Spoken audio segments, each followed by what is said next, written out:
परसों भारत के प्रधानमंत्री श्री मोदी जी ने अपने साक्षात्कार में कहा कि राम मंदिर के लिए संसद में अभी कानून या अध्यादेश नहीं लाया जाएगा। यह हिंदुओं के इतिहास में सबसे बड़ा विश्वासघात और वादा खिलाफी है। 4.5 वर्षों तक मोदी जी अनेक विषयों में चुप रहे और राम मंदिर के बारे में जब बोले तब संसद में कानून या अध्यादेश का इनकार करके मोदी जी के कार्यकाल में राम मंदिर नहीं बनेगा, यह स्पष्ट कर दिया। जब से राम मंदिर आंदोलन शुरू हुआ तब से भारतीय जनता पार्टी सक्रिय रूप से राम मंदिर आंदोलन में जुड़ी और तब से कोर्ट में केस था ही। कभी कोर्ट के निर्णय की राह देखेंगे ऐसा नहीं कहा और सोमनाथ की भांति अर्थात संसद में कानून से ही राम मंदिर बनाने का वादा देकर अडवाणी जी की सोमनाथ से अयोध्या यात्रा भारतीय जनता पार्टी की राष्ट्रीय कार्यकारिणी में पालमपुर हिमाचल प्रदेश में 89 में प्रस्ताव, अनेक चुनावी घोषणा पत्र में वादा, यह सब वादा तो संसद में कानून बनाने का किया था। यही वादा के आधार पर 8 करोड़ हिंदुओं से ₹1.25 लिया, सैकड़ों के कार सेवा में प्राण लिया। 2014 में 30 करोड़ हिंदुओं के वोट लिए और अब संसद में कानून नहीं तो मंदिर नहीं बनेगा। यह हिंदुओं के साथ सबसे बड़ी भाजपा की, मोदी जी की और उनकी मातृ संस्था की भी वादा खिलाफी है। मोदी जी झूठ बोल रहे हैं कि कोर्ट में केस चल रहा है इसलिए हम कुछ नहीं करेंगे, कुछ कर नहीं सकते। हाई कोर्ट सुप्रीम कोर्ट की जजों की नियुक्ति का केस सुप्रीम कोर्ट में चल रहा था, ट्रायल वाज गोइंग ऑन और उस समय केंद्र सरकार ने नेशनल जुडिशियल कमीशन का ऑर्डिनेंस अध्यादेश जारी किया था। भारत की संविधान की व्यवस्था में न्यायपालिका, संसद और कार्यपालिका मानी एग्जीक्यूटिव गवर्नमेंट तीनों इंडिपेंडेंट काम करते हैं, अर्थात एग्जीक्यूटिव गवर्नमेंट को किसी भी विषय पर ऑर्डिनेंस अध्यादेश का अधिकार है रिस्पेक्टिव ऑफ कोर्ट। संसद को भी रिस्पेक्टिव ऑफ ए कोर्ट कानून बनाने का अधिकार है और कोर्ट को भी रिस्पेक्टिव ऑफ संसद जजमेंट देने का अधिकार है। इसलिए एग्जीक्यूटिव का राम मंदिर का ऑर्डिनेंस और पार्लियामेंट का, संसद का संपूर्ण अधिकार है। मोदी जी कहते हैं कि जब तक कोर्ट का निर्णय आएंगे हम कुछ नहीं करेंगे, उनका अर्थ कि वो मंदिर बनाना नहीं चाहते हैं। आज मोहन जी भागवत ने कहा कि देश में नई शिक्षा नीति तैयार है। मोहन जी भागवत तो गवर्नमेंट में नहीं है, और गवर्नमेंट की नई शिक्षा नीति तैयार है, उनका के आरएसएस सरकार से शिक्षा नीति तैयार करवा सकती है। तो मेरा प्रश्न है, 4.5 वर्षों में आरएसएस ने मोदी जी से राम मंदिर का कानून क्यों नहीं बनवाया, और कानून बनवाने का दबाव में बना रहा था। तो 2017 अक्टूबर में संसद का कानून बनाने की बात छोड़ने का आरएसएस ने मुझ पर दबाव क्यों बनाया था। मोदी जी ने अपनी बात में दूसरी बात किसानों के बारे में कही और कहा कि किसानों की कर्ज माफी यह समाधान नहीं है। 4.5 वर्षों में मोदी जी के शासन में 52,000 किसानों की आत्महत्या हुई और किसानों पर 12 लाख करोड़ का कर्ज है। यह दूर क्यों नहीं हुआ। स्वामीनाथन आयोग का स्वीकार करने का मोदी जी ने वादा किया था, क्यों स्वीकार नहीं किया। और सीटू के आधार पर 1.5 गुना समर्थन मूल्य का भी वादा किया था। यह मिलते तो धान और गेहूं के क्विंटल के 2500 रुपया मिलते, और मोदी जी ने दिया है 1750 चावल का। तो किसानों के साथ भी वादा खिलाफी की। युवा रोजगार में भी यही हुआ। नोटबंदी से अर्थतंत्र टूटा, रोजगार कम हुआ, और अभी भी मंदसौर में किसानों पर गोलियां चली थी। कल गुजरात में भी किसानों की जमीन अधिग्रहण के मुद्दे पर लाठीचार्ज हुआ। यह देश में हिंदुओं के साथ राम मंदिर के प्रश्न पर, किसानों के साथ, युवा रोजगार के साथ, देश की शिक्षा की नीति, यह सब के बारे में एक बहुत बड़ा विश्वास तोड़ने का काम किया है। भारतीय जनता पार्टी को वादा देकर न करने के लिए जो कर सकते हैं, देश की माफी मांगनी चाहिए। मोदी जी मंदिर नहीं बना सकते हैं तो इस्तीफा दे दो। हमें तो देश में राम, किसानों का दाम और युवाओं को काम देने वाली सरकार चाहिए थी। इसलिए लोगों ने वोट दिया था। न देश को राम मिला, न किसानों को दाम मिला, न युवाओं को काम मिला।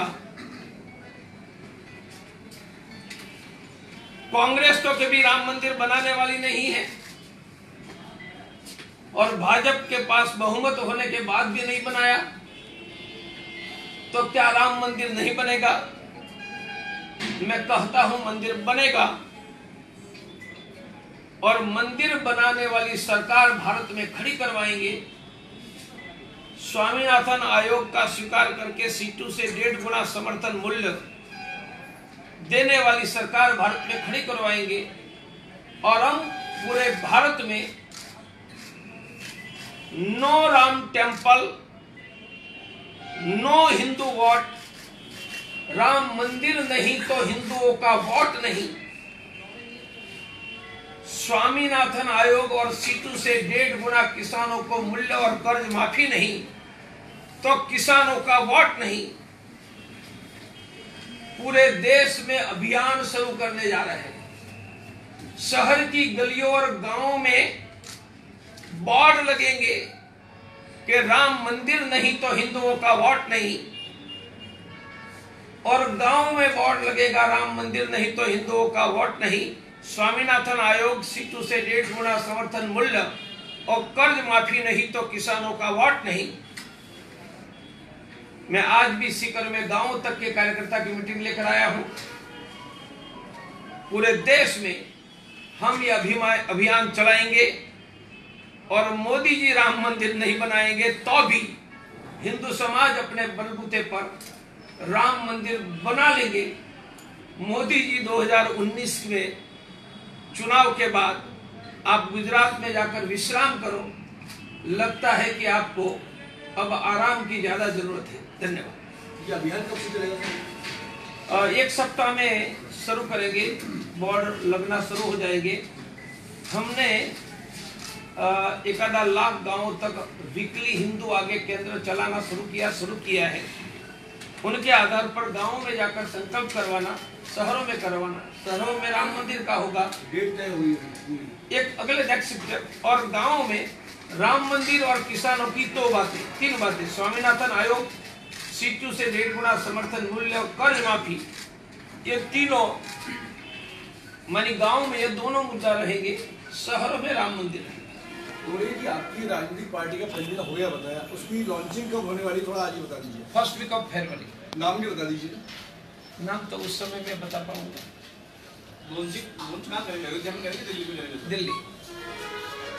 अयोध्या में तो तब जाएंगे जब राम का भव्य मंदिर बनेगा। भगड़िया जी, आप शुरू से ही संघ भाजपा से सुर पे सुर मिलाते हुए आ रहे थे, तो आज जो आप विपक्ष में बोले, तो क्या ये मगरमच्छ का आंसू है, क्या है ये? आज आप बगावत की बातें बोल रहे हैं, कल तक तो आप सुर में सुर मिलाते आ रहे हैं। कल तक नहीं, मैं 32 साल से, आपकी थोड़ी गलती हुई, मैं 32 साल से सुर में सुर ही मिला रहा था। 4 साल में भी सुर में सुर मिला रहा था, पर मेरा सुर वही था जो 32 साल से था, और 4 साल से बाकी के सुर बदल गए, और इतने बदल गए। हमारा झगड़ा का मुद्दा ही राम मंदिर हुआ था। मैंने कहा कि बहुमत है, संसद में कानून बनाओ। सरकार कानून बनाने के लिए तैयार न थी, और आरएसएस मुझे कह रही थी कि संसद में कानून बनाने की बात बंद करो। आज वही आरएसएस चुनाव में माहौल बनाने के लिए राजस्थान के चुनाव के पहले राम मंदिर की बात भी करने लगा। इसलिए मैं वहां सुर से सुर मिला ही रहा था, क्योंकि मेरा विश्वास था कि यह लोग देश का कल्याण करेंगे। आज अनुभव आया, न किसानों का, न युवाओं का, न लघु उद्योग का, न छोटी दुकानों का। वॉलमार्ट कंपनी के सामने देश की 6 करोड़ दुकानें बंद होने की कगार पर आ रही, और हम सबका पॉलिसी डिसीजन था कि वॉलमार्ट को नहीं होने देंगे। ये मोदी जी ने वॉलमार्ट को मल्टी ब्रांड में, रिटेल में FDI की अनुमति देकर देश के 6 करोड़ दुकानदारों को बेरोजगार करने का काम किया है। मैं देश के 6 करोड़ दुकानदारों के लिए भी खड़ा हो रहा। आपको नहीं लगता कि नरेंद्र मोदी जी ने जो प्रधानमंत्री बनने से पहले जो वादे किए थे, सब उसका उल्टा ही किया? मैं आपसे सहमत हूँ। जो वादा किया था उनमें से एक भी काम नहीं किया, और उल्टा वादा किया था उनसे उल्टा किया, और उल्टा किया तो आंतरिक मीटिंग में भी आरएसएस ने दबाव बनाया। प्रवीण भाई, इसमें तीसरे मोर्चे की आपने बात की, और भी बहुत सारे कोशिश कर रहे हैं जो मोदी जी के बीजेपी के गेस्ट में जा रहे हैं, क्या आप उन दूसरों के साथ रहेंगे या अलग से? नहीं, मैं किसी के अगेंस्ट में, किसी के फोर में नहीं। मेरा स्पष्ट एजेंडा है, अयोध्या में राम मंदिर, किसानों को स्वामीनाथन आयोग, C2 से समर्थन मूल्य कर्ज मुक्ति, युवा रोजगार की सिक्योर गारंटी। देश में 25 करोड़ में से 1 करोड़ परिवार अचानक रोग के कारण कर्जदार बनता है, उनकी फुल प्रूफ हेल्थ की सिस्टम, छोटे छोटे दुकानदार को वॉलमार्ट के सामने प्रोटेक्शन, और लघु उद्योग 5.5 करोड़, जहां 12 करोड़ लोगों का रोजगार है, उनका टैक्स, और कॉर्पोरेट टाटा बिरला के टैक्स में बहुत बड़ा अंतर था। वहां एक्साइज थी 28%, यहाँ 5% थी। GST आने के बाद रिलायंस टाटा बिरला का टैक्स लघु उद्योग पर लगाकर लघु उद्योग की हत्या हो रही है। हम उनकी रक्षा करेंगे, ये मेरे एजेंडा है। राम मंदिर के एजेंडा सहित कोई सहमत होते हैं तो देखेंगे। एक टाइम था जब मोदी जी के भी एजेंडे हुआ करते थे, और आज वो पलट गए। हम कैसे विश्वास कर ले, पब्लिक कैसे विश्वास करेगी आप अपनी बातों? क्योंकि प्रवीण तोगड़िया 32 साल में जो कहा है वह किया है। सर कट जाए तो भी वही कहता है, और संगठन छोड़ देना पड़े तो भी वही कहता कि राम मंदिर बनाओ। मैंने राम मंदिर संसद में बनाने के मुद्दे पर संगठन छोड़ा है। तो खुद चुनाव लड़ेंगे या लड़ाएंगे चुनाव, ये तो बताइए। वह समय तय करेगा। लड़ भी सकते हैं, हम इनकार नहीं करते हैं, परंतु हम देश में एक नई राजनीति देंगे और पिन पॉइंटेड एजेंडा के साथ देंगे। थोड़े जी लोकसभा चुनाव की रणनीति बच गई, अब आप फरवरी में अपनी पार्टी का अनाउंस करेंगे, तो कैसे आप उसको फुलफिल कर पाएंगे? हम 4 महीने से भारत के गांव-गांव में मीटिंग कर रहे हैं। मेरे पास लाखों साथी कार्यकर्ता पहले से है ही, मुझे सिर्फ नाम देना है और कैंडिडेट तय कर दें। मैं आज भी सीकर में, कल अलवर में। नहीं, जैसा कि देश में कोलिशन की बातचीत चल रही है, तो कुछ कोलिशन किससे होंगे? मैंने कहा मेरे एजेंडा फिक्स है। वो एजेंडा से कोई सहमत, कोई कहता कि संसद में राम मंदिर बनाने के कानून के लिए स्वामीनाथन आयोग सीटों से 1.5 गुना और कर्ज मुक्ति, ये सब मुद्दे से सहमति वॉलमार्ट को नहीं आने देंगे, तब सोचेंगे। Let them come, let them offer. नहीं है तो अकेले जाने की तैयारी है। चुनाव लड़ेंगे तो अहमदाबाद से लड़ेंगे या बनारस से लड़ेंगे? वो उस समय बताएंगे। नहीं लड़ेंगे, इतना कर रखा आपने चुनाव, उस समय बताएंगे। तोगड़िया जी, आप विधानसभा चुनाव के बाद आज नरेंद्र दफा आप बता रहे हैं, तो राजस्थान से मध्य प्रदेश या जहाँ कांग्रेस जीती है, भाजपा की हार हुई है, इसके लिए आपकी नज़र में स्थानीय सरकार दोषी है, भाजपा दोषी है, या मोदी जी दोषी है, या संघ दोषी है? मुझे इतना ही करना कि मोदी जी के कार्यकलाप से विश्वसनीयता, भरोसा चला गया। अंग्रेजी में क्रेडिबिलिटी डेफिशिएंट। भरोसा नहीं है तो रुपया नहीं देते, और भरोसा है तो जीवन दे देते हैं। मोदी जी ने जो किया और जो नहीं करना चाहिए वो किया, करना चाहिए वो नहीं किया, नहीं करना, उसे भरोसा ही उठ गया। इसलिए राज्य सरकार की भूमिका का मूल्यांकन का प्रश्न ही नहीं। It is a mandate against credibility deficient. यह विश्वसनीयता, भरोसा टूट गया, उनका परिणाम है।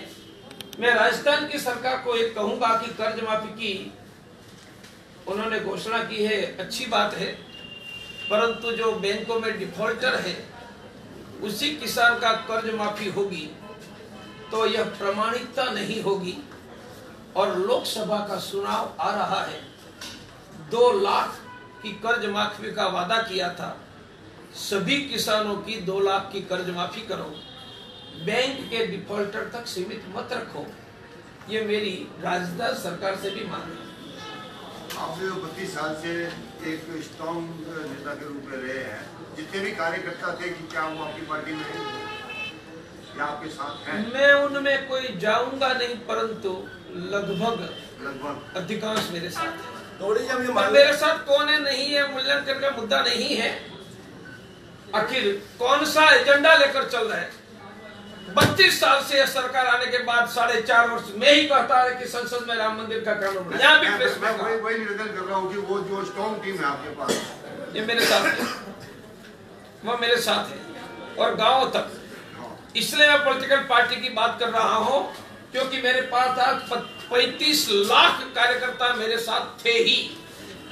10% नहीं आए, मैं भी कोई 100% नहीं क्लेम करता हूँ, पर उसमें से 25 लाख तो आज भी मेरे साथ खड़े। तो हम ये मान लें कि देश के भावी पीएम के सामने बैठे हुए हैं? नहीं, ऐसा कोई अहंकार मुझे क्लेम नहीं है, पर देश में एक नई प्रामाणिक राजनीति खड़ी करने वाले व्यक्ति के सामने बैठे हैं।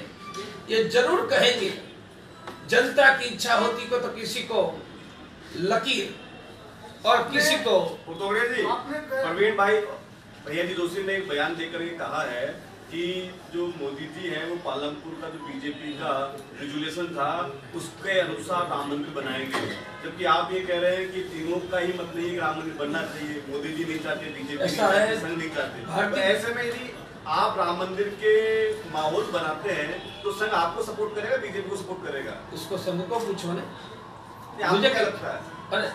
मैं तो आशा रखता हूँ कि देश का हर एक हिंदू मुझे समर्थन देगा।